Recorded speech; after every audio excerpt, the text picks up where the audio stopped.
Okay, welcome everyone. This is 4.1 Introduction to Function Notation. Hope you're having a great day. So this is FIF 2, so function notation, and also graphing, right? So those two things that we're going to do today. We're going to learn what function notation is and how to evaluate fractions and how to graph functions with using ordered pairs. Okay, so we have our evaluate expression. So up to this point, yeah, usually you see this when you have 5x minus 20 and it tells you when x equals 6, evaluate. Right? So traditionally you would see this. So you would just take your x value that's given, right? So it's given x minus equals 6. And then we're just going to replace the x with the given number, which is called substitution. And then we're going to use PEMDAS, which is our order of operations, to simplify. Right? So we did 5 times 6 and just use our order of operations. So multiply before subtraction. So 5 times 6, 30. Bring down the minus 20, and that gives us 10. So when we evaluated this expression when x equals 6, our answer was 10, right? That's how you traditionally saw it before using algebra 1. Okay, so now we're going into what's called function notations. Right? And function notations, it's the same exact thing. Don't let it confuse you. All right, so all it's telling you to do is it just tells you what the x value is. Okay, so function notation just tells you what the x value is. So it's telling you this f of 6 is telling you x equals 6. This one, f of 10, it just tells you your x equals 10. This one, x equals 20. That's all it's telling you, your function, right? So it tells you what the x value is. So this right here, how you say it is f of x. F of x. F of x. I know it's f parentheses x, but function notation, we say f of x, okay? And this one right here will be f of 6, because we replaced the 6. This will be f of 10, and you kind of get the pattern, right? So this is f of 20. Okay, so that's just telling you what it is, what the x value is. All we have to do is calculate it. So for the first one, right, find f of 6. So find f of 6, we just substitute our 6 into our equation, like we just did. 5 times 6, 30, minus 20, 10. So that's our 10. So our ordered pair is 6, comma 10, right? Because this was our x value, f of x, right? So f of 6. And then our answer was the y value. So that's our ordered pair, right? 6, comma 10. So we just write it exactly the way it is as our ordered pair that we can graph. Okay, so let's do f of 10. So f of 10 using our same equation. So I'm just going to write the equation. F of x equals 5x minus 20. So f of 10 just tells us what we're substituting, right? So we're saying x equals 10. So we're just going to evaluate this for when x equals 10, right? F of 10. So every time I see a variable, I like to just write a parentheses and just rewrite everything. So it kind of makes it easier when you got to substitute. So you just have an x, which is your 10 now. So we're just going to replace x with 10. Right, that's how I got that. And then we just evaluate. So 5 times 10, 50. Bring down the minus 20.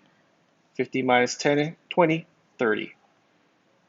Right, so when x equals 10, our f of 10 is equal to 30.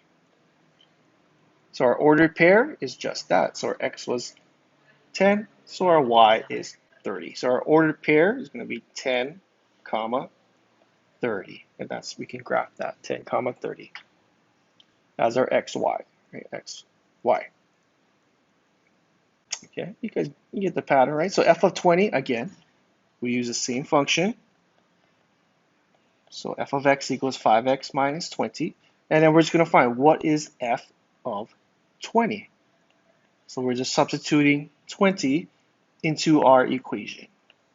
So every time we see x, we put a parentheses, and I'm just going to write our 20 in there so we can evaluate it. So we're just going to evaluate that. So 5 times 20, 100, minus 20. So 100 minus 20, 80. So f of 20 equals 80, and our ordered pair is just that, xy. So 20, comma 80, right there. Okay, that's all it is to function notation. how to evaluate using function notation. Okay, so let's try another one. Okay, number 3, different functions. Here's our function. So g of x equals 2x squared plus 4. And it tells you find g of 3, g of 4, and g of 10. So again, right, so g of 3, all we do is, that's our x, right? So x equals 3. That's what it's telling us. So that's why you substitute 3 into our function. Remember, squared always comes first, right? So 3 squared, 3 times 3 is 9, times 2 next is 18, and we add and subtract last, right? 18 plus 4, 22. So our order pair, 3, 22, 3 comma 22. Okay, so g of 4. So again, we write our function, g of x equals 2x squared plus 4. And then we're going to find what is g of 4, right? So x equals 4 from here. So we're going to write 4 in there. So 2, I like to write parentheses for every variable, and then write everything around it. So we're substituting 4, and then we're going to use PEMDAS, right? Evaluate this. So 4 squared, right? 4 times 4 is 16. So that's still in parentheses. Bring down the 2 plus 4. Yeah, remember this is 2 times whatever this is, right? Because it's next to a parentheses. So 4 squared is 16, so we're doing 2 times 16 is 32. Bring down the plus 4. 32 plus 4, 36. And so g of 4 is equal to 36. And those are our order pair values, right? 4 comma 36, right there. Okay, g of 10. Same thing, we just g of 10, right? So g of x equals 2x squared plus 4. It tells us our x is equal to 10 for g of 10. So we're just going to substitute our 10 into our function. So we want to find what is g of 10. G of 10 is given by 2 parentheses, and then we're going to put 10 in there for x and substitute it, right? So squared. So we do our squared first. 10 squared, 10 times 10, 100. Bring down the 2, bring down the plus 4.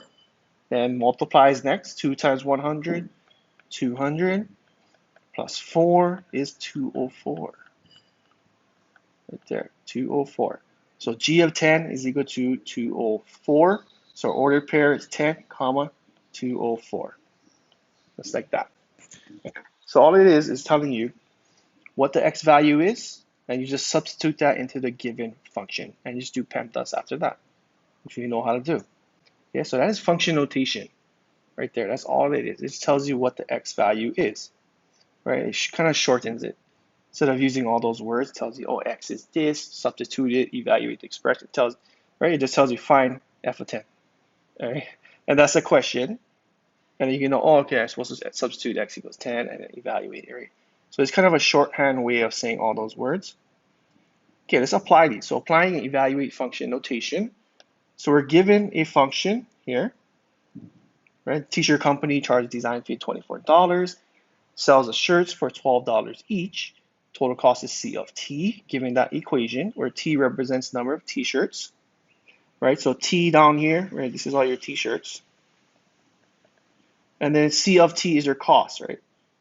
So this is your cost, right? Your total cost. And that's what those represent. So it's asking you what is, if 0 shirts, how much is that going to cost? 10 shirts, how much is that going to cost? 20, how much is that going to cost? 30 is going to cost how much? 40 is going to cost how much, right? And keep going all the way there. And then we're going to graph it. So I ask you, what is the cost to create 20 t-shirts, right? So we want to find 20 t-shirts. That's what you're trying to find, F of 20 or C of 20 in this case, because we started with a C, right? So C of 20 from here. So C of 20, so we want to calculate that out. Part B is 50 shirts. So this one we want to find C of 50. Right? So it's just telling us substitute 20, calculate it out. Substitute 50, calculate it out. Okay, so let's do our function. So we have C of T equals 12T plus 24. And then we're going to substitute 20, right? So C of 20 is equal to 12 parentheses 20 and then plus 24. So we just substitute 20 into our function.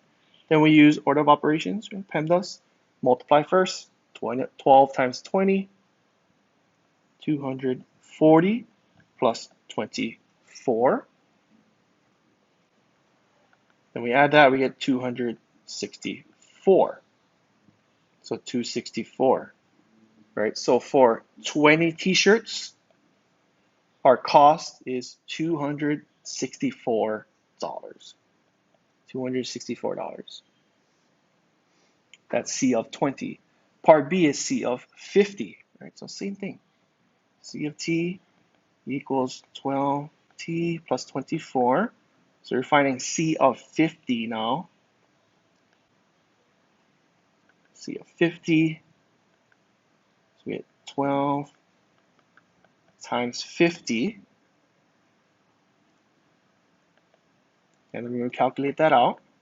So we get 600 plus 24. So we get 624. So the cost of 50 shirts is $624. Right there. And we also can write out here, 20 shirts was $264. 50 shirts was $624. Right there. So those are answers to A and B. We just substitute and evaluate.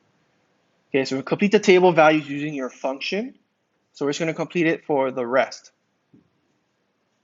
So we're going to do it down here. Right, so C of t equals 12t plus 24. So we want to do C of 0 now for the first one. C of 0. 12 parentheses 4. So you get 0. So 12 times 0, 0 plus 24, $24. So 24. So 0 shirts cost $24. And then next one, C of 10. So I'm just going to write, and I'm not going to rewrite the equation because I know what it is, right? C of 10, we get 12 times 10. We substitute 10. So 12 times 10, 120 plus 24. Add those together, we get 144. So 10 shirts cost $144. And we use the same equation for 30 and 40. Right, so C of 30 equals 12 times 30 plus 24. All right, and we calculate that out. For 30, right, 360. So 360 plus 24 is 384. So 30 shirts cost $384. There. And then we go to C of 40, and you get the pattern, right? C of 40. So 12 parentheses 40. And we use PEMDAS again, right? 12 times 40, 480. Plus 24. 480 plus 24 is 504. So 40 shirts cost $504. And then we got one more, C of 60. Right, so C of 60 is equal to 12 parentheses 60 plus 24. We do our PEMDAS again, right? So 12 times 60, 720 plus 24 is 744. So 60 shirts cost $744 right there. So we did part C and we completed all our functions that we substituted. And then part D is how many shirts can you buy with $384? So we look at our table. Which one's $384? Right? Right here. Right? So $384, which is 30 shirts. So how many shirts can you buy at $384? 30 shirts. We're just looking at our table, right? 30 shirts cost $384. And we're going to graph the values, label x-axis and y-axis. So we have a labeled here. Perfect. So we're just going to graph. So 0 shirts cost $24, and we estimate as best as possible. $24 right there. 10 costs $144, and this estimate doesn't have to be perfect. 20, $264. 30 is $384. 40, $504, right above 500. 50 is $624, above 600. 60 is $744, right around there. Perfect. And you should have all your points in a straight line, right? And we don't have to connect the dots because you cannot sell, well, you could, but you cannot sell like 1.5 shirts. Right? You cut a shirt in half. You cannot do that, right? So just leave it like that. It's fine. So now we have a nice little graph, and it should be increasing at a constant rate, right? Going up. So the more shirts you buy, the more it's going to cost. Okay.